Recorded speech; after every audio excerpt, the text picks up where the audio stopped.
नमस्कार दोस्तों, मैं रविंद्र कुमार और मेरे YouTube चैनल पर आप सभी का हार्दिक स्वागत। दोस्तों, जो अपन ने दैनिक प्रक्रम चला रखा है उसी को आगे बढ़ाते हुए अपना टॉपिक इंपॉर्टेंट चल रहा है कोशिका। और जो कोशिका में कोशिका का दूसरा जो भाग है यानी 3 अंग है, उसमें कोशिका भित्ति अपन ने देख लिया, कोशिका द्रव्य अपना चल रहा है। जो कोशिका द्रव्य में जो कोशिका के अंग थे इंपॉर्टेंट अंग, राइबोसोम, जो अपन ने माइटोकॉन्ड्रिया, अंतःपर्दवी जालिका, तारकाई, सेंट्रोसोम, ये पढ़ लिए। अब अपना जो अगला टॉपिक आएगा यानी अपना कोशिका द्रव्य का अगला अंग आएगा वो रहेगा लाइसोसोम। तो अगला अंग कौन है? Lysosome. Lysosome lyso lyso lysosome अपना अगला पॉइंट कौन सा है? तो लाइसोसोम यानी लाइसोसोम, इंग्लिश में बोलेंगे इसको लाइसोसोम। लाइसोसोम। अब देखिए दोस्तों, लाइसोसोम क्या होता है। लाइसोसोम के बारे में आपको बता दूं। मान लो ये क्या है? ये अपनी कोशिका है। ये मान लो ये अपनी कोशिका है, ये अपना केंद्रक है और इसके अंदर ये केंद्रक द्रव्य भरा है, सब कुछ भरा है। और इसको ऐसी जो आकृतियाँ होती है वो लाइसोसोम कहलाती है, यानी लाइसोसोम ये कहलाएगी, ऐसी ऐसी आकृतियाँ। अब लाइसोसोम क्या करता है? लाइसोसोम कोशिका के अंदर आने वाले पदार्थों का भक्षण का काम करता है, यानी फेगोसाइटोसिस करता है, यानी खाने का काम करता है। अगर फिर भी कोशिका के अंदर कोई बैक्टीरिया, जीवाणु आदि आ जाए और वो नहीं मरे तो लाइसोसोम अपने आप को फाड़कर यानी अपनी झिल्ली को फाड़कर यानी 40 प्रकार के इसमें जो जल अपघटनीय एंजाइम होते हैं उनको बाहर निकाल देता है। और उनमें भी जो सबसे इम्पोर्टेंट एंजाइम होगा वो हाइड्रोलाइटिक एंजाइम, उसको बाहर निकाल देगा।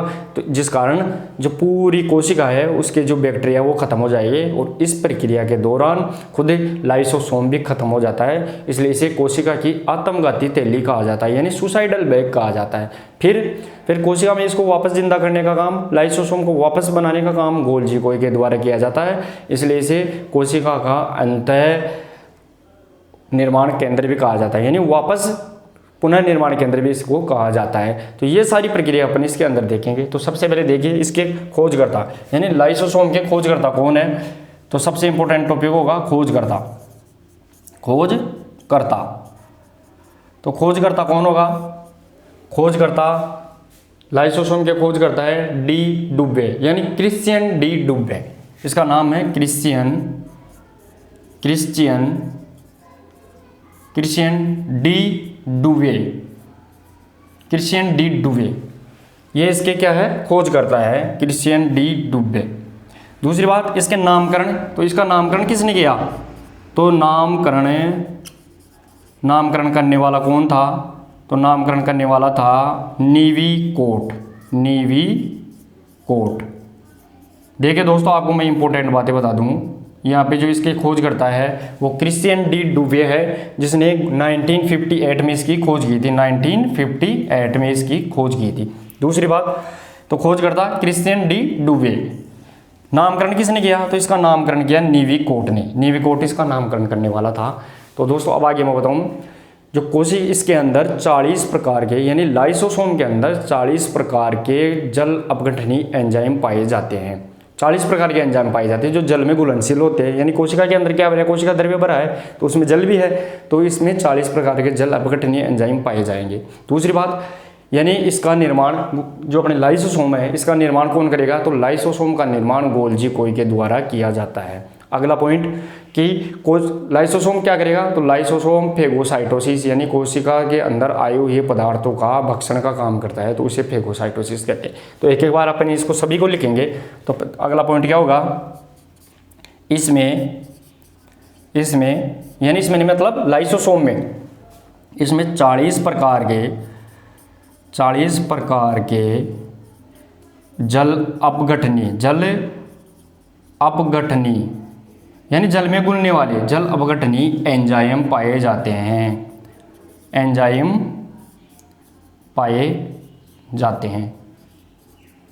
अगला पॉइंट, इसका निर्माण यानी गोल्जी कोई का निर्माण, इसका निर्माण यानी लाइसोसोम का निर्माण गोल्जी कोई द्वारा किया जाता है। ये भी अपने को पता लगा है, गोल्जी कोई के द्वारा इसका निर्माण किया जाता है। अब आगे, ये कोशिका के अंदर आने वाले पदार्थों का भक्षण का कार्य करता है, यानी फेगोसाइटोसिस की क्रिया करता है। आगे देखिए अगला पॉइंट क्या होगा, ये है ये कोशिका के अंदर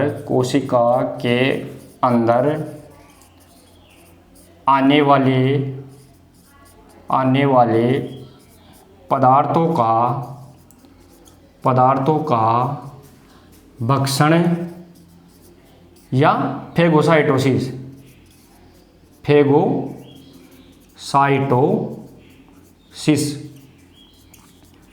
यानी भक्षण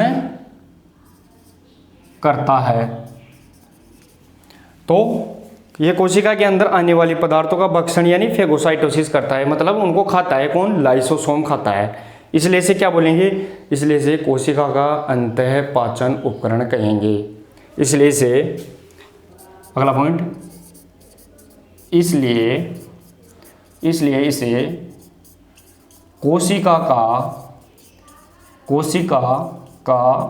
अंतः, इंपॉर्टेंट बात है ये, अंतः पाचन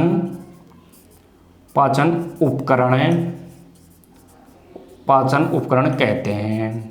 यहाँ पे ध्यान देने की बात इंपॉर्टेंट, हर एक लाइन में पर्सन इंपॉर्टेंट है, ध्यान रखना। यानी लाइसोसोम पढ़ रहे हैं अपन, लाइसोसोम कोशिका द्रव्य में पाए जाने वाला अंग है लाइसोसोम। अब लाइसोसोम की खोज करता है क्रिश्चियन डी डुवे। 1958 में लाइसोसोम की खोज की थी इसने। आगे इसका नामकरण किसने किया, तो नामकरण नीविकोट ने किया। इसमें 40 प्रकार के, ध्यान रखना 40 प्रकार के क्या पाए जाते हैं, तो 40 प्रकार के जल अपघटनीय एंजाइम पाए जाते हैं, यानी जल में घुलने वाले एंजाइम पाए जाते हैं, जल अपघटनीय एंजाइम। इसका निर्माण गोल्जी कोई के द्वारा, यानी लाइसोसोम का निर्माण कौन करता है, तो गोल्जी कोई के द्वारा इसका निर्माण किया जाता है। आगे, ये कोशिका के अंदर आने वाले पदार्थों का भक्षण यानी खाने का काम, भक्षण करता है, जिसे क्या कहेंगे, फेगोसाइटोसिस क्रिया कहेंगे। जब ये कोशिका में आने वाले पदार्थों को खा रहा है, भक्षण कर रहा है, तो इसलिए इसे क्या कहेंगे, इसलिए इसे कोशिका का अंतः पाचन उपकरण। हर एक जो रेड लाइन से अपन मार्क कर रहे हैं वो हर एक इंपॉर्टेंट पर्सन है, ध्यान रखना। तो इसलिए इसे कोशिका का अंतः पाचन उपकरण कहते हैं, ये भी ध्यान रखने की बात है। अब अपन इसके अलावा और भी लाइसोसोम के बारे में देखेंगे कि लाइसोसोम इसके अलावा बैक्टीरिया अगर उसमें घुस जाता है तो वो अपने पूरी झिल्ली को फाड़ के सारे एंजाइम बाहर निकाल देता है। तो एक बार आप इसको देखिए, मतलब इससे आगे जो पॉइंट निकल के आएगा वो मैं आपको बताऊं कि इसमें अब जो भक्षण का काम कौन कर रहा है, तो लाइसोसोम भक्षण का काम कर रहा है, यानी खाने का काम कर रहा है, फेगोसाइटोसिस की क्रिया कर रहा है। तो इस क्रिया के अलावा अगर फिर भी कोशिका के अंदर क्या घुस जाता है, कोई बैक्टीरिया या कीटाणु घुस जाता है, तो उसको स्वयं अपनी झिल्ली फाड़ के वो बाहर निकाल देता। तो आगे इस क्रिया के बाद, यानी इस क्रिया का मतलब फेगोसाइटोसिस या भक्षण करने के बाद, इस क्रिया के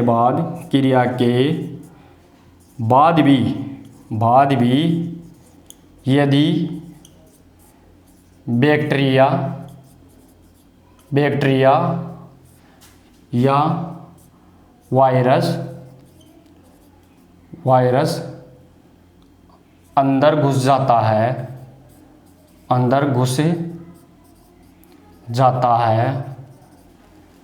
तो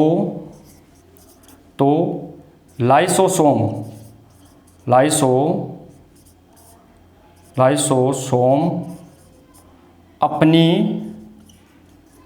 झिल्ली फाड़कर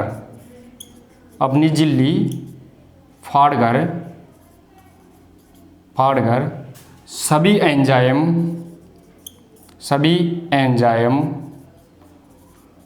एंजाइम बाहर निकाल देता है। इस क्रिया में लाइसोसोम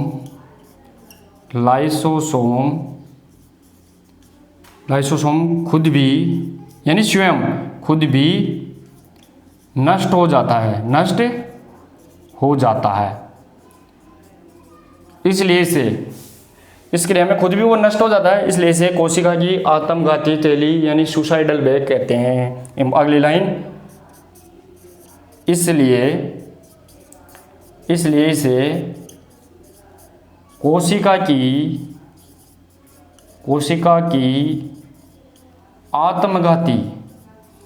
आत्मघाती थैला यानी सुसाइडल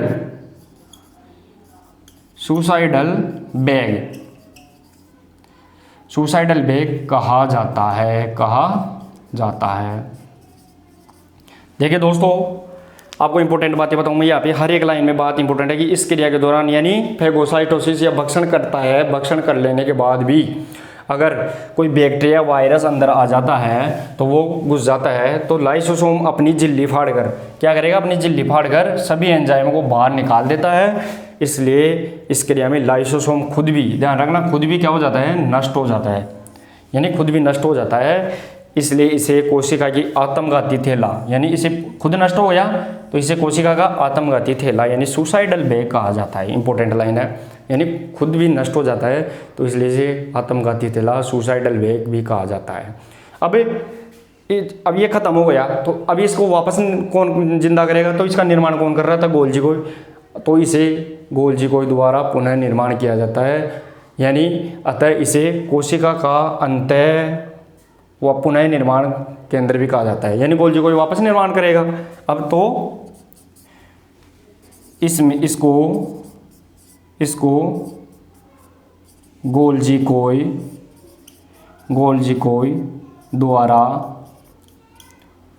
कोई द्वारा पुनः निर्माण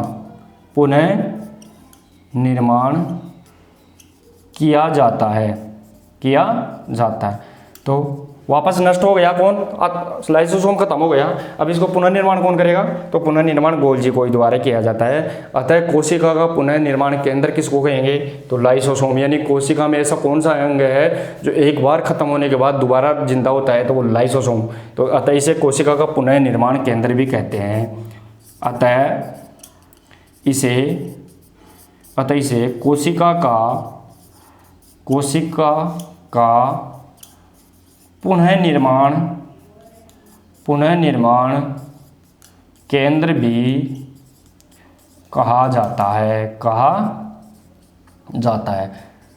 तो कोशिका का पुनर्निर्माण केंद्र किसको कहेंगे, तो कोशिका का पुनर्निर्माण केंद्र लाइसोसोम को कहेंगे। क्यों, एक बार खत्म होने के बाद भी गोल्जी कोई इसको दोबारा जिंदा कर रहा है, तो कोशिका का पुनर्निर्माण केंद्र लाइसोसोम ही कहलाएगा। ये भी इंपॉर्टेंट लाइन है। इसके अलावा लाइसोसोम है, इसे शरीर का सफाई कर्मचारी कहते हैं। इंपॉर्टेंट बात, इसे शरीर का सफाई कर्मचारी भी कहा जाता है। तो अगली बात क्या रहेगी, इसे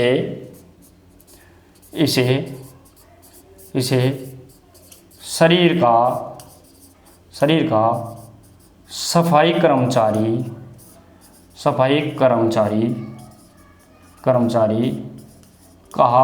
कहा जाता है।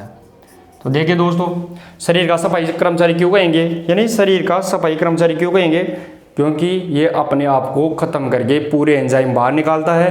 तो बाहर निकालने पर जो कोशिका के अंदर जो क्या घुस गया था, बैक्टीरिया या वायरस घुस गया था, वो सारा खत्म हो जाएगा, यानी वापस से कोशिका को बिल्कुल सही कर देगा। तो इसलिए इसे कोशिका का सफाई कर्मचारी भी यानी शरीर का सफाई कर्मचारी भी कहा जाता है।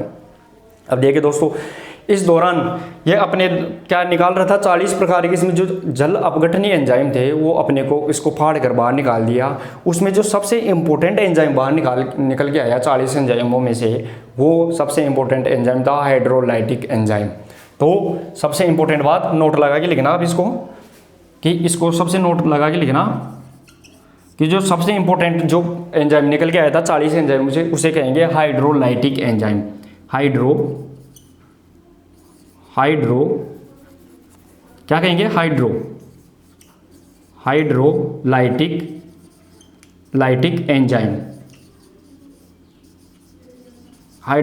एंजाइम, यानी इसको कहेंगे हाइड्रोलाइटिक एंजाइम। तो देखिए दोस्तों, आपको मैं बता दूं, जो 40 प्रकार के एंजाइम बाहर निकाल के झिल्ली फाड़ के बाहर निकाला था लाइसोसोम, उसमें सबसे इंपॉर्टेंट एंजाइम था वो हाइड्रोलाइटिक एंजाइम था। ये भी अपने को ध्यान रखना है, हाइड्रोलाइटिक एंजाइम, क्योंकि उसमें 40 एंजाइम थे लेकिन सबसे इंपॉर्टेंट हाइड्रोलाइटिक। अब जो अपन ने क्या क्या पढ़ा लाइसोसोम के बारे में, वो अपन ने खोजकर्ता पढ़ लिया, नामकरण पढ़ लिया, इसे कोशिका की आत्मघाती तैले कहते हैं, कोशिका का अंतः पाचन उपकरण कहते हैं, ये अपन सबने पढ़ लिया। तो ये अपनी जो इंपॉर्टेंट बात थी कि इसका निर्माण गोल्जी कोई के द्वारा किया जाता है, इसलिए इसे पुनर्निर्माण कहते हैं। क्योंकि कोशिका में लाइसोसोम तो क्या हो गया, खत्म हो गया, लेकिन वापस कौन बना रहा है, तो वापस बना रहे इसको गोल्जी कोई, इसलिए इसे कोशिका का पुनर्निर्माण केंद्र यानी पुनर्निर्माण केंद्र भी कहेंगे। यानी कोशिका में एक बार खत्म होने के बाद कौन सा अंग दोबारा बनता है, तो वो लाइसोसोम ही बनेगा।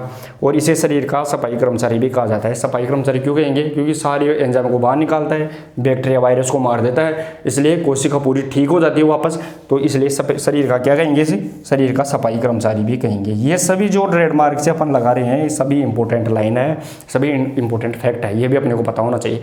तो दोस्तों अपन ने लाइसोसोम के बारे में पूरा विस्तृत अध्ययन कर लिया। अब जो आप अगला यानी कोशिका द्रव्य में जो लास्ट अंग आएगा उसे बोलेंगे अपन रिक्तिकाएं यानी वैक्यूल्स। तो उसके बारे में भी 2 छोटी लाइन है, वो भी देख लेंगे, लेकिन एक बार आप इसका स्क्रीनशॉट लो। तो दोस्तों अपन ने देख लिया लाइसोसोम के बारे में। अब कोशिका द्रव्य यानी साइटोप्लाज्म जो लास्ट अंग आएगा वो रहेगा यानी रिक्तिकाएं वैक्यूल्स रहेगी। तो लास्ट अंग कौन सा होगा, तो लास्ट अंग रहेगा रिक्तिकाएं, रिक्तिकाएं इसे कहेंगे अपन इंग्लिश में वैक्यूल्स।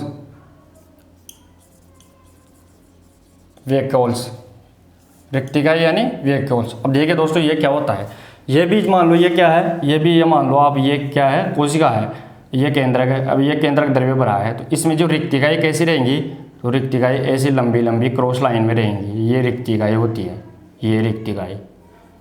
तो रिक्तिकाएं क्या काम करेगी, कोशिका के अंदर भोजन और जो बेकार पदार्थ है उनको अपने अंदर इकट्ठा कर लेगी, इसलिए इसे कोशिका का स्टोरेज हाउस यानी भंडार गृह कहते हैं। बस ये 2 लाइन इसके बारे में लिखेंगे अपन। फिर अपना जो कोशिका का तीसरा अंग है यानी केंद्रक इंपॉर्टेंट वो चलेगा, तो अपन इसके बारे में 2-4 बातें लिख लेते हैं। तो सबसे पहले इंपॉर्टेंट लाइन क्या रहेगी इसके बारे में, ये है यानी रिक्तिकाएं, ये कोशिका के अंदर भोजन और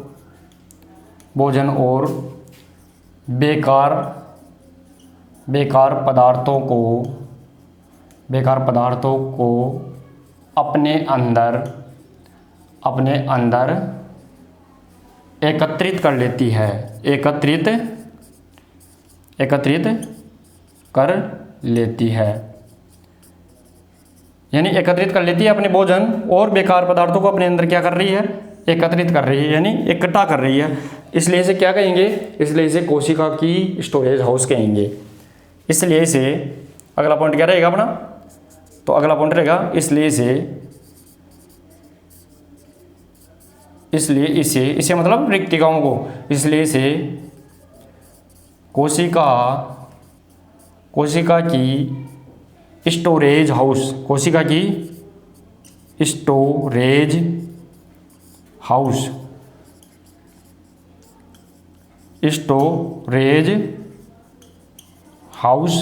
कहते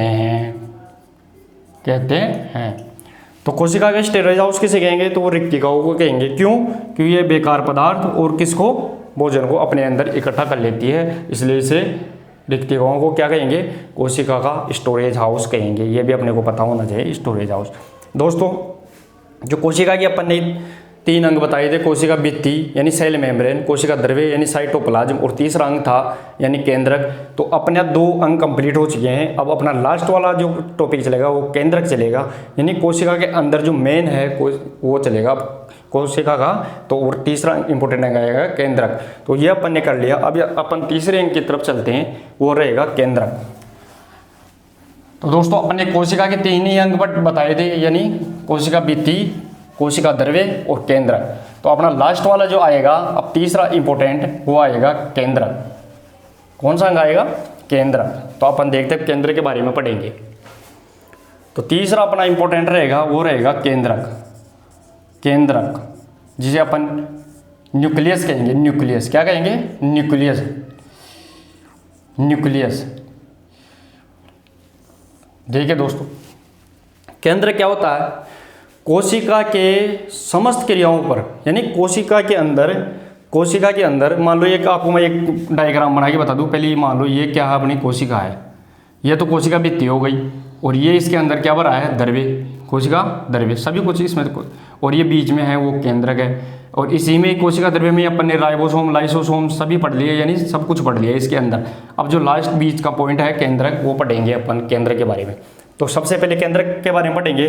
तो केंद्र की खोज किसने की? सबसे पहले ये देखते हैं। तो इसकी खोज, तो केंद्र की खोज करता कौन है? खोज करता है रॉबर्ट ब्राउन।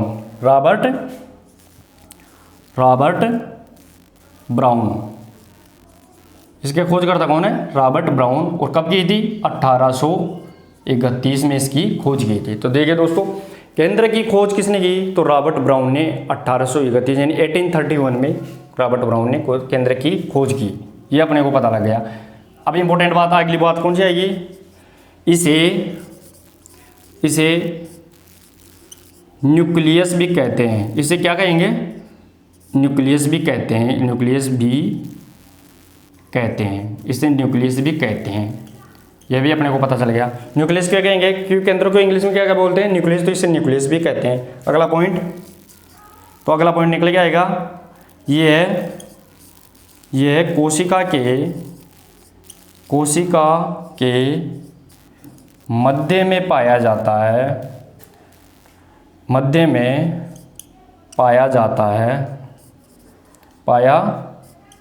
है। इसलिए इसे क्या कहेंगे? इसलिए इसे सेंटर कहते हैं, यानी सेंटर भी कहते हैं। इसलिए इसे सेंटर भी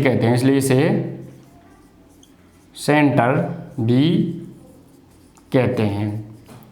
यानी कोशिका का सेंटर किसे कहते हैं? तो कोशिका का सेंटर केंद्र को कहेंगे, क्योंकि ये कोशिका के मध्य में पाया जा रहा है। इसके अलावा ये कोशिका की समस्त गतिविधियों पर नियंत्रित करता है, इसलिए इसे कोशिका का कंट्रोलर मैनेजर भी कहेंगे। यानी कोशिका की सभी गतिविधियों पे क्या करेगा? ये नियंत्रित करेगा, इसलिए इसे कोशिका का कंट्रोलर मैनेजर भी कहेंगे। आगे देखिए, ये है कोशिका की समस्त गतिविधियों पर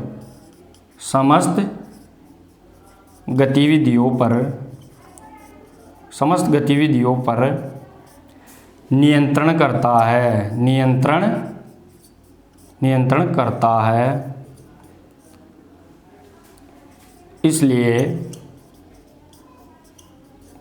इसे कोशिका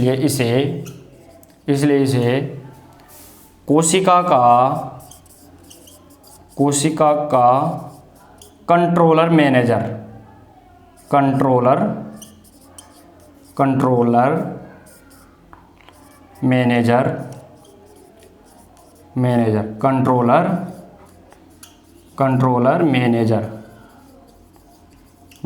भी कहते हैं। देखिए दोस्तों, आपको बता दूं मैं एक बार फिर से, कोशिका के समस्त गतिविधियों पर कौन नियंत्रण करता है? तो बीच में है केंद्रक, वो कोशिका की समस्त क्रियाओं पर नियंत्रण करता है, इसलिए इसे कोशिका का कंट्रोलर मैनेजर यानी कंट्रोलर मैनेजर कहेंगे। आगे यह क्या करता है? अब इसके अलावा अगर केंद्रक को क्षति पहुंच जाए, यानी केंद्र को चोट लग जाए, तो कोशिका खत्म हो जाती है।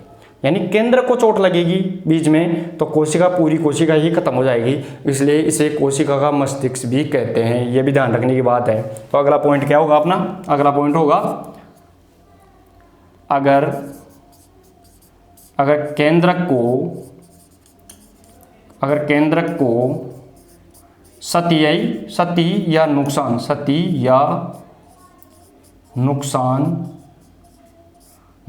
पहुंचता है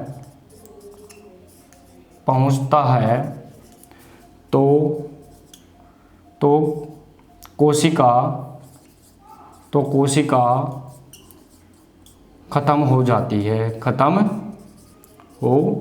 है। देखिए दोस्तों, अगर केंद्र को क्षति या नुकसान पहुंचता है तो कोशिका क्या हो जाती है? खत्म हो जाती है, इसलिए इसे कोशिका का मस्तिष्क कहेंगे। यह भी ध्यान रखना है। इसलिए इसलिए इसे कोशिका का मस्तिष्क यानी ब्रेन, क्या कहेंगे, ब्रेन, कोशिका का मस्तिष्क कहते हैं। यह भी इंपॉर्टेंट लाइन है। तो अभी तक अपन ने क्या क्या पढ़ा इसके बारे में, केंद्र के बारे में। इसको न्यूक्लियस कहते हैं, यानी खोजकर्ता रॉबर्ट ब्राउन ने 1831 में इसकी खोज की थी। ये केंद्रक है अपने बीच के अंदर, क्या है, तो ये केंद्रक है, ये केंद्रक है, केंद्रक। अब देखिए दोस्तों, इसको खोजकर्ता रॉबर्ट ब्राउन 1831, इसे न्यूक्लियस भी कहते हैं। इसे क्या कहेंगे, न्यूक्लियस। ये कोशिका के मध्य में पाया जाता है। कहाँ पाया जाता है, मध्य में, इसलिए इसे सेंटर भी कहते हैं। तो कोशिका में सेंटर किसे कहेंगे, केंद्रक को कहेंगे। इसके अलावा ये कोशिका की समस्त गतिविधियों पर क्या करता है, गतिविधियों पर नियंत्रण करता है, ध्यान रखना, नियंत्रण करता है। इसलिए इसे कंट्रोलर मैनेजर, कोशिका का कंट्रोलर मैनेजर किसे कहेंगे, तो केंद्रक को ही कहेंगे। कोशिका का कंट्रोलर मैनेजर केंद्रक को कहेंगे। आगे देखिए, अगर केंद्र को क्षति या नुकसान पहुंचाए, अगर केंद्र को क्या पहुंचे, क्षति या नुकसान पहुंचे, तो कोशिका क्या हो जाती है, पूरी कोशिका ही खत्म हो जाती है, कोशिका खत्म हो जाती है। इसलिए इसे कोशिका का क्या कहेंगे, क्योंकि केंद्र को क्षति पहुंच गई, नुकसान पहुंच गया, तो कोशिका खत्म होगी। इसलिए केंद्र को कोशिका का मस्तिष्क कहते हैं। क्या कहेंगे, मस्तिष्क कहते हैं। तो दोस्तों, अपन ने केंद्र के बारे में अभी तक इतनी बातें पढ़ ली। अभी भी केंद्र के बारे में और बातें हैं, वो भी अपन लिखेंगे, लेकिन एक बार आप इसको स्क्रीनशॉट लो, फिर आगे की बातें लिखेंगे अपन। चलिए दोस्तों, अब अगला पॉइंट क्या आएगा केंद्र के बारे में, कि केंद्रक में राइबोसोम का निर्माण होता है, इसलिए केंद्र को राइबोसोम की फैक्ट्री भी कहते हैं। देखिए, राइबोसोम की फैक्ट्री किसे कहेंगे, तो केंद्र को कहेंगे। क्यों, राइबोसोम का निर्माण कौन कर रहा है, तो केंद्रक कर रहा है, इसलिए राइबोसोम की फैक्ट्री केंद्र को कहेंगे। अगला पॉइंट, केंद्रक में आनुवांशिकता से संबंधित सभी उपकरण पाए जाते हैं, इसलिए कोशिका का आनुवांशिक उपकरण भी किसको कहेंगे, केंद्र को कहेंगे। इसके अलावा केंद्र के अंदर एक द्रव्य पाया जाता है, जैसे कोशिका के अंदर भी क्या था, कोशिका द्रव्य, ऐसे ही केंद्र के अंदर केंद्रक द्रव्य पाया जाता है, इसलिए न्यूक्लियोप्लाज्म कहते हैं। तो अब इसके बारे में अगला पॉइंट लिखेंगे। मान लो ये कोशिका थी, और कोशिका में से अपन ने क्या निकाल लिया, ये केंद्रक निकाल लिया, ये केंद्रक है गोल। अब केंद्र के अंदर क्या भरा है, ये केंद्रक द्रव्य भरा है, ये क्या भरा है, केंद्रक द्रव्य। अब केंद्र के द्रव्य के बीचों बीच भी एक बिंदु पाया जाता है, इसे भी अपन केंद्रिका कहते हैं। तो देखिए दोस्तों, केंद्र के बारे में अगला पॉइंट क्या आएगा, कि इसे यानी केंद्रक में राइबोसोम का निर्माण होता है, राइबोसोम का निर्माण होता है। इसलिए राइबोसोम, इसलिए केंद्रक को राइबोसोम की फैक्ट्री कहते हैं, राइबोसोम की फैक्ट्री कहते हैं। देखिए दोस्तों, केंद्र के अंदर किसका निर्माण होता है, तो केंद्र के अंदर राइबोसोम का निर्माण होता है, तो इसलिए केंद्र को क्या कहेंगे, राइबोसोम की फैक्ट्री कहेंगे। ये भी इंपॉर्टेंट बात है। अगली बात, केंद्रक में आनुवांशिकता यानी जेनेटिक आनुवांशिकता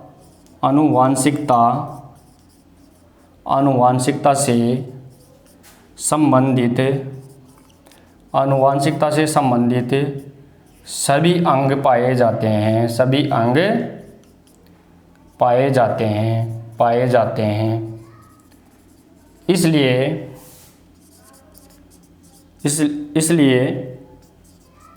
इसलिए इसे यानी केंद्रक को, इसलिए इसे कोशिका का आनुवांशिक उपकरण कहते हैं। देखिए दोस्तों, इंपॉर्टेंट बात क्या निकल गया, ये केंद्रक में राइबोसोम का निर्माण होता है, इसलिए केंद्र को राइबोसोम की फैक्ट्री कहते हैं। तो राइबोसोम की फैक्ट्री किसे कहेंगे, तो राइबोसोम की फैक्ट्री अपन केंद्र को कहेंगे। इंपॉर्टेंट बात, क्यों, राइबोसोम का निर्माण किस में हो रहा है, केंद्रक में हो रहा है। दूसरी बात, केंद्रक में आनुवांशिकता से संबंधित सभी अंग पाए जाते हैं। आनुवांशिकता यानी सभी अंग पाए जा रहे जी, इसलिए इसे कोशिका का आनुवांशिक क्या कहेंगे, उपकरण कहेंगे। तो कोशिका का आनुवांशिक उपकरण केंद्र को कहेंगे। आगे अगली बात इम्पोर्टेंट लगा के लिखना, अगली बात नोट लगा के, अगली नोट लगा के लिखना। ये है कोशिका का सबसे छोटा, सबसे बड़ा अंग है, सबसे बड़ा अंग है। देखिए दोस्तों, कोशिका का सबसे छोटा अंग राइबोसोम होता है, मैंने पहले नोट करवाया। अब कोशिका का जो सबसे छोटा अंग निकल के आएगा, सबसे बड़ा अंग निकलेगा, वो केंद्रक होगा। तो ये कोशिका का सबसे बड़ा अंग है, ये भी इंपॉर्टेंट बात है, सबसे बड़ा अंग है। क्या है? सबसे बड़ा अंग है।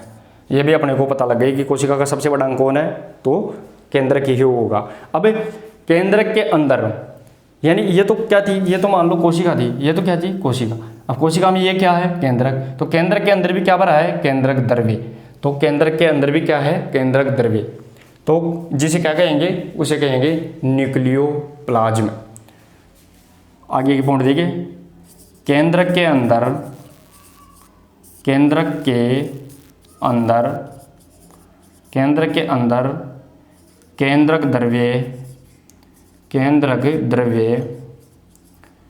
द्रव्य यानी न्यूक्लियोप्लाज्म।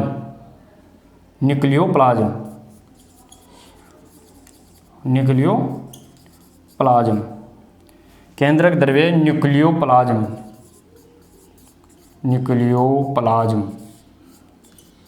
प्लाज्म पाया जाता है।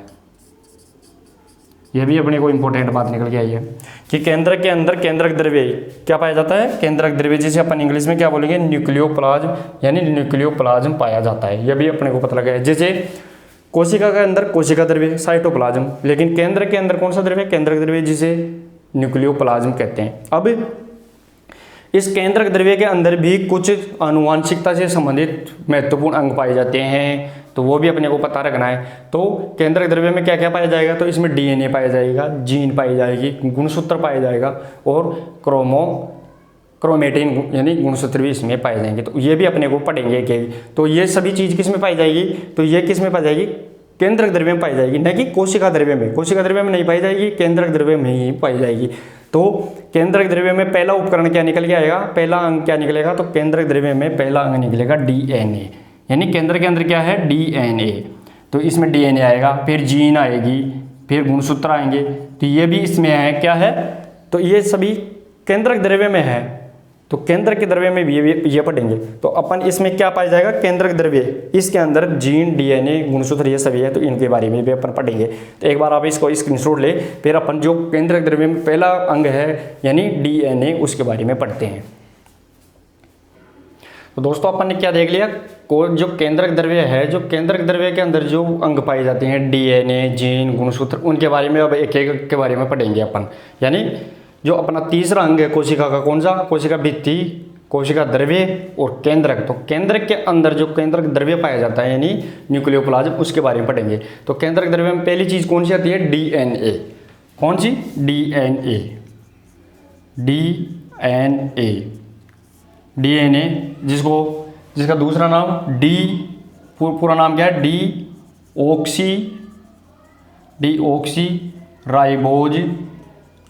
राइबोज न्यूक्लिक अम्ल, डीऑक्सी राइबोज न्यूक्लिक अम्ल, ये इसका पूरा नाम है डीएनए का। अब डीएनए के बारे में देखिए, डीएनए क्या होता है, तो डीएनए की खोज किसने की, और डीएनए कोशिका में आनुवांशिक क्रियाओं को नियंत्रित करता है, ये इंपॉर्टेंट बात है। दूसरी बात, डीएनए का डबल हेलिक्स मॉडल किसने दिया, तो वाटसन एंड क्रिक ने डीएनए का डबल हेलिक्स मॉडल दिया, ये भी लिखेंगे अपन। तो अब देखिए, सबसे पहले इसकी खोज किसने की, तो खोजकर्ता, डीएनए की खोजकर्ता कौन है, खोजकर्ता है जोहन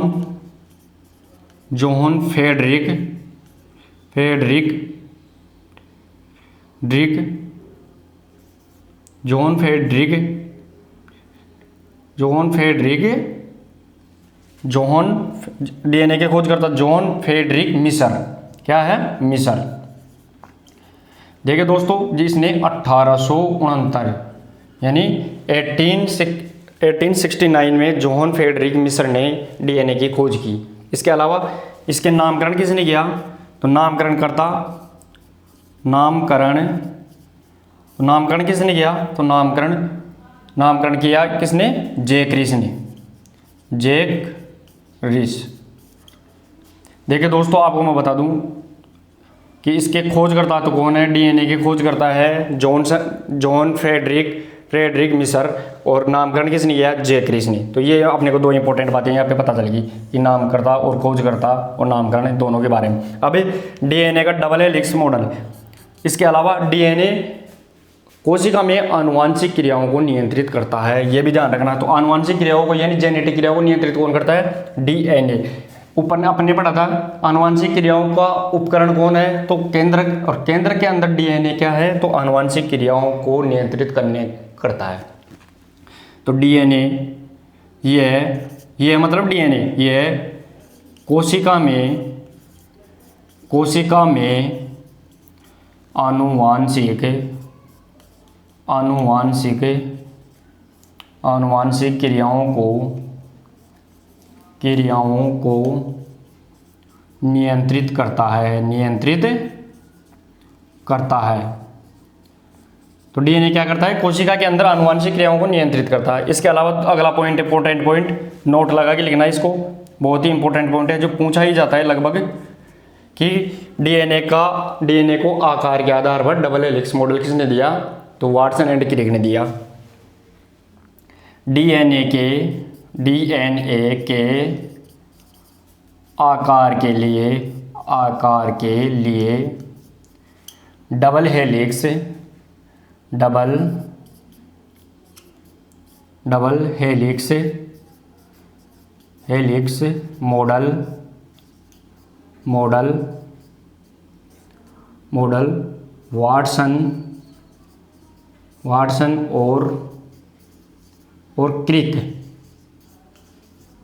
वाटसन और क्रिक ने दिया।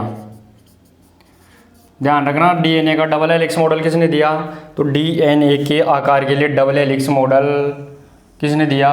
तो वाटसन एंड क्रिक नामक वैज्ञानिकों ने दिया। ये भी इंपॉर्टेंट बात है कि डीएनए के आकार के लिए double helix model Watson and Crick ने दिया, ये अपने को पता रखना है। दूसरी बात, ये कोशिका में आनुवांशिक क्रियाओं को क्या करता है? नियंत्रित करता है। आनुवांशिक क्रियाओं को नियंत्रित करता है। तो डबल हेलिक्स मॉडल किसे बोलते हैं? डबल हेलिक्स मॉडल वो होता है जैसे दो आकारों में, यानी डीएनए दो आकारों में एक दूसरे में फंसा रहे, यानी डबल हेलिक्स मॉडल इसको बोलेंगे अपन।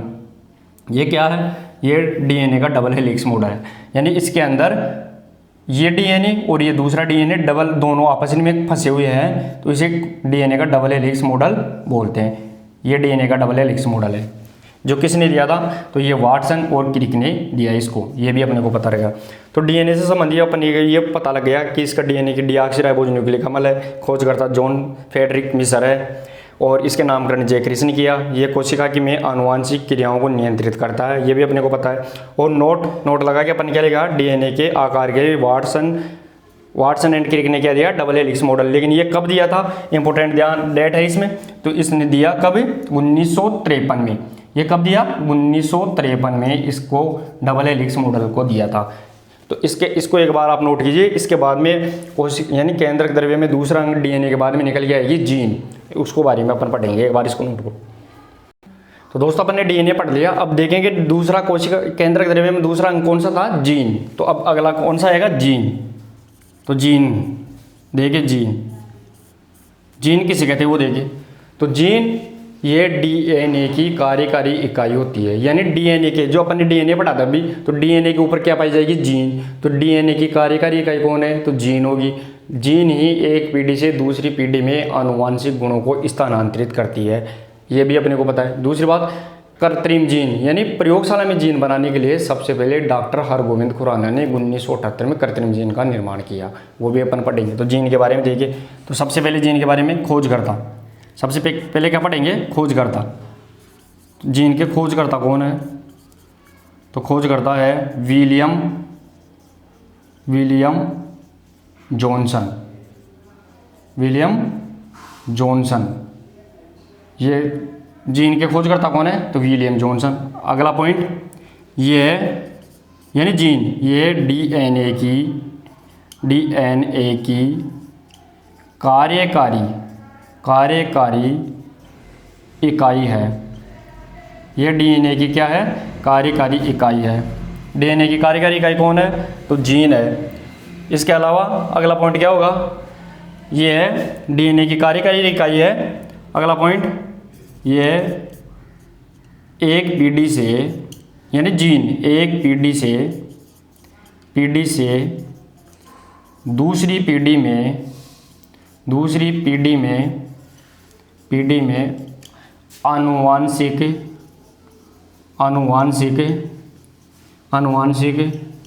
गुणों का स्थानांतरित करती है।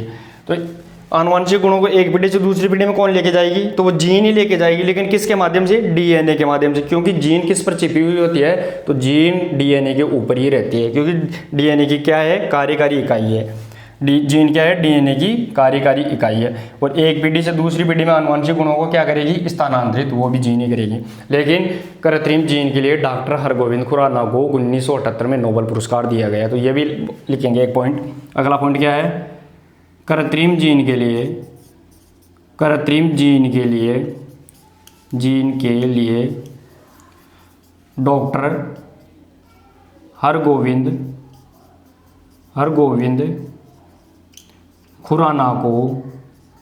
खुराना को 1978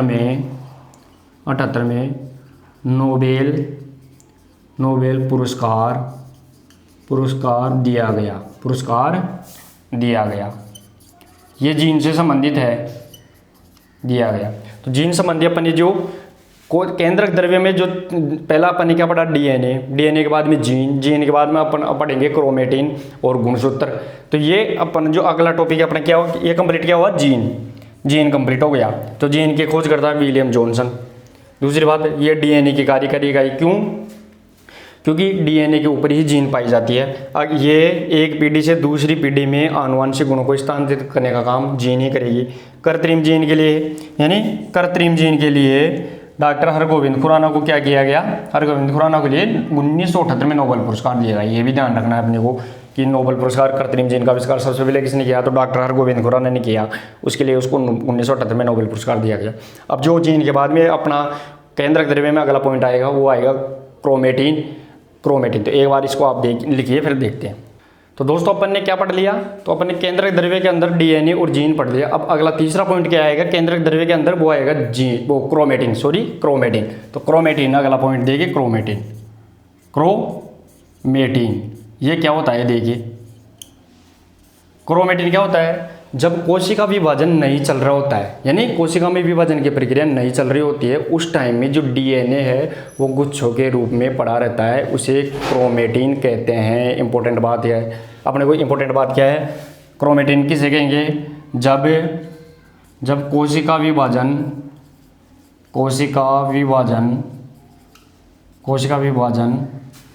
नहीं चल रहा होता है,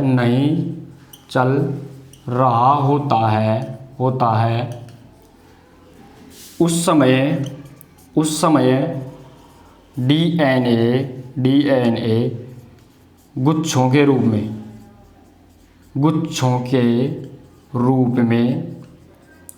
पड़ा रहता है।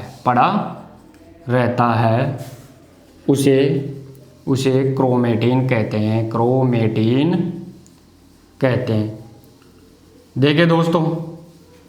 देखिए दोस्तों क्या हुआ? क्रोमेटिन किसे कहते हैं? जब कोशिका विभाजन, मैं पहले बताता है कोशिका अपना शरीर अनंत कोशिकाओं से मिलकर बना है। तो कोशिका कैसे विभाजन कैसे होगा? एक कोशिका से दूसरी कोशिका बनेगी, ऐसे प्रकार से कोशिका बढ़ती ही रहेगी। तो जब कोशिका में विभाजन नहीं चल रहा होता है, यानी कोशिका में विभाजन नहीं चल रहा होता है, तो उस समय डीएनए गुच्छों के रूप में पड़ा रहता है। तो उसे क्या बोलेंगे? क्रोमेटिन। यानी डीएनए एक बिल्कुल चिपका हुआ है। यानी डीएनए कैसे पड़ा है? गुच्छों में पड़ा है, ऐसे गुच्छों में पड़ा है डीएनए। तो ये गुच्छों में पड़ा है, तो इसे क्या बोलेंगे अपन? क्रोमेटिन बोलेंगे। इसे क्या बोलेंगे? क्रोमेटिन बोलेंगे इसे। अब देखिए दोस्तों, ये अपन ने क्रोमेटिन के बारे में पढ़ लिया। अब क्रोमेटिन के बाद में अगला टॉपिक आएगा केंद्रक द्रव्य यानी न्यूक्लियोप्लाज्म में, वो रहेगा गुणसूत्र यानी क्रोमोसोम। अगला टॉपिक कौन सा आएगा? क्रोमोसोम। तो देखिए क्रोमोसोम के बारे में अपन पढ़ेंगे। तो दोस्तों क्रोमोसोम के बारे में अपन देखेंगे, अगला पॉइंट अपना क्रोमोसोम रहेगा। तो अगला अपना इंपॉर्टेंट टॉपिक क्या है, क्रोमोसोम। क्रोमोसोम इंग्लिश में क्रोमोसोम। देखिए दोस्तों क्रोमोसोम किसे कहते हैं, क्रोमोसोम यानी गुणसूत्र। गुणसूत्र को क्या बोलेंगे, क्रोमोसोम। तो हिंदी में इसको गुणसूत्र बोलेंगे, क्या बोलेंगे, गुणसूत्र। अब देखिए दोस्तों गुणसूत्र क्या काम करता है, जब एक कोशिका विभाजन शुरू होता है, यानी कोशिका विभाजन शुरू होने से पहले जो डीएनए गुच्छों में पड़ा था, यानी क्रोमेटिन के रूप में था, वो क्रोमेटिन धागों के रूप में टूट के धीरे धीरे टूटना स्टार्ट हो जाता है। तो उसे धागों के रूप में जो टूट के स्टार्ट हो गया उसे बोलेंगे गुणसूत्र। तो इसका सीधा अर्थ क्या हुआ, जब क्रोमेटिन यानी जब कोशिका विभाजन से पूर्व क्रोमेटिन गुच्छों के रूप में पड़ा था, वो धागों के रूप में टूटना स्टार्ट हो जाता है, तो उसे गुणसूत्र कहेंगे। लेकिन इससे पहले अपन इसके बाद क्रोमोसोम यानी गुणसूत्र, इसकी खोज किसने की, तो गुणसूत्र की खोज किसने की, सबसे पहले खोजकर्ता। तो खोजकर्ता कौन है, गुणसूत्र की खोजकर्ता थे, वो थे स्ट्रासबर्गर। कौन, स्ट्रासबर्गर, ये इसके खोजकर्ता। नामकरण किसने किया, तो नामकरण कौन करेगा, नामकरण करेगा वाल्डेयर। नामकरण कौन करेगा इसका, वाल्डेयर। देखिए दोस्तों नाम खोजकर्ता तो कौन है, स्ट्रासबर्गर, ये भी अपने को इंपॉर्टेंट, और नामकरण करता वाल्डेयर, ये भी अपने को पता चल गया। अब गुणसूत्र के बारे में यानी गुणसूत्र क्रोमोसोम के बारे में आपको बता दूं, ये जब कोशिका विभाजन शुरू होता है तो शुरू होने से पहले जो क्रोमेटिन गुच्छों के रूप में पड़ा था वो धागों के रूप में स्टार्ट होता है। क्रोमेटिन कैसे था, क्रोमेटिन गुच्छों के रूप में पड़ा था, ऐसे गुच्छों के रूप में पड़ा था क्रोमेटिन, ये तो क्या था, क्रोमेटिन। लेकिन जैसे ही कोशिका का विभाजन यानी एक कोशिका से दूसरी कोशिका फिर इससे कोशिका, तो ये विभाजन होना स्टार्ट हो गया, तो ये क्या हुआ, ये क्रोमेटिन किस में, ये क्रोमेटिन धागों के रूप में यानी ऐसे टूटना स्टार्ट हो गया, धागों के रूप में लंबा लंबा ये टूटना स्टार्ट हो गया, तो इसे बोलेंगे अपन गुणसूत्र। ये तो क्या था, क्रोमेटिन, और ये क्या हो गया, ये गुणसूत्र हो गई, गुणसूत्र। तो आगे देखिए अगला पॉइंट क्या होगा, जब कोशिका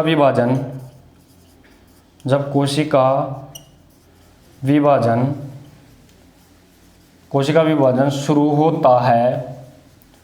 होता है तो उससे पहले क्रोमेटिन बताया था ना आपको, जो गुच्छों के रूप में क्रोमेटिन छोटे छोटे धागों के रूप में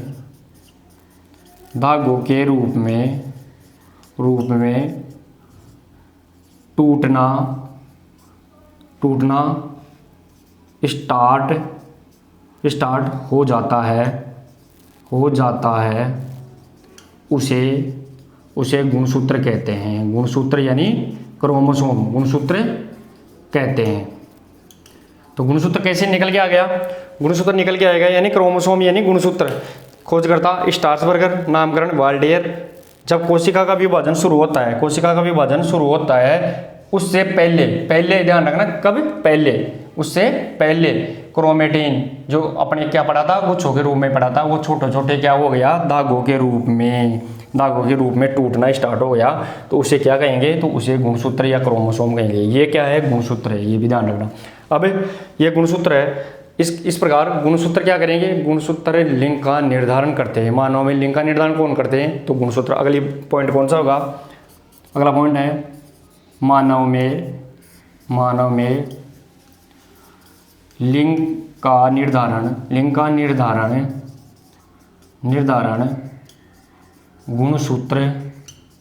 गुणसूत्र ही करते हैं। तो मानव में लिंग का निर्धारण कौन करते हैं, तो मानव का लिंग का निर्धारण गुणसूत्र ही करते हैं। अब मनुष्य में गुणसूत्र कितने पाए जाते हैं वो भी अपन पढ़ेंगे, लेकिन एक बार आप इसका स्क्रीनशॉट लो, फिर अपन आगे देखते हैं इसकी प्रक्रिया।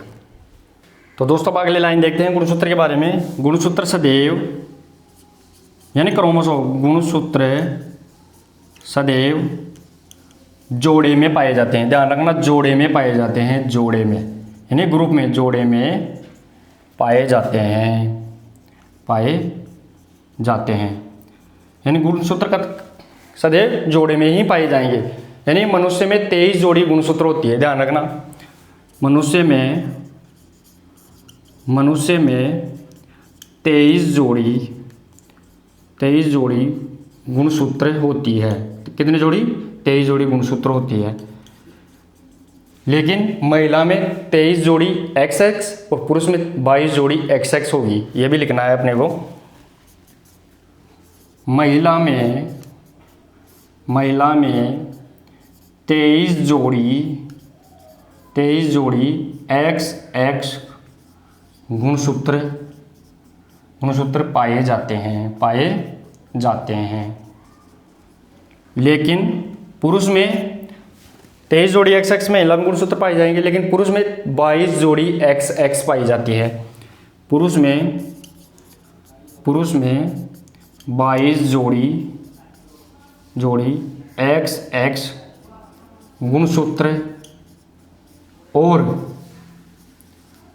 23वीं जोड़ी XY गुणसूत्र पाई जाती है। देखिए दोस्तों, महिला में तो 23 जोड़ी XX गुणसूत्र पाई जाएगी और पुरुष में 22 जोड़ी तो XX और 23वीं जोड़ी XY गुणसूत्र पाई जाएगी। इस प्रकार लिंग का निर्धारण पुरुष की 23वीं जोड़ी ही करेगी। तो इंपॉर्टेंट लाइन नोट लगा के लिखना। पुरुष की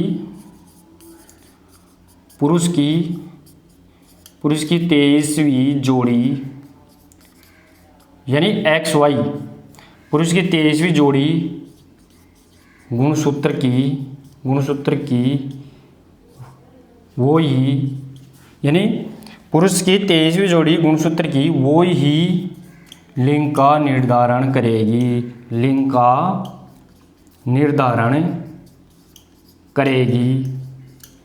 देखिए दोस्तों, मैं आपको बता दूं इंपॉर्टेंट बात कि गुणसूत्र सदैव किस में पाए जाएंगे? जोड़े में। ये भी अपने को पता है। दूसरी बात, मनुष्य में कितने गुणसूत्र हैं? तो वो 23 जोड़ी गुणसूत्र पाई जाती है। महिला और पुरुष में 23 जोड़ी ही पाई जाएगी। इसके अलावा महिला में 23 जोड़ी कौन सी गुणसूत्र है? तो वो XX पाई जाएगी। इसके अलावा पुरुष में 22 जोड़ी तो कौन सी? XX। और 23वीं जोड़ी कौन सी? तो 23वीं जोड़ी XY गुणसूत्र पाई जाएगी।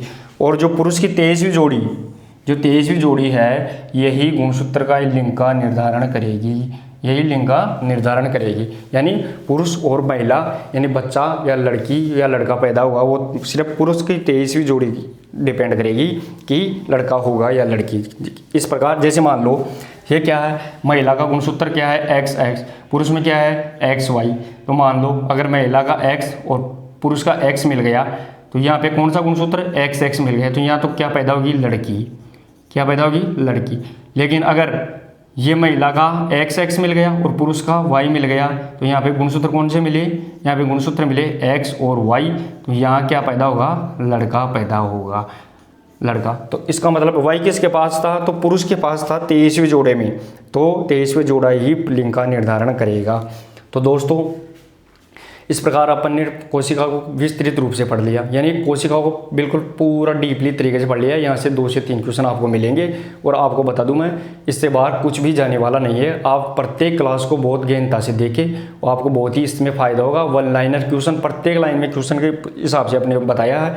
तो आप इसको देखते रहें और अगला टॉपिक हमारा इंपॉर्टेंट रहेगा, वो उत्तक टॉपिक आगे आएगा। इसलिए आप प्रत्येक वीडियो को शेयर करें, लाइक करें और चैनल को सब्सक्राइब करें, ताकि आने वाले प्रत्येक वीडियो की नोटिफिकेशन आपको मिलती रहे। धन्यवाद।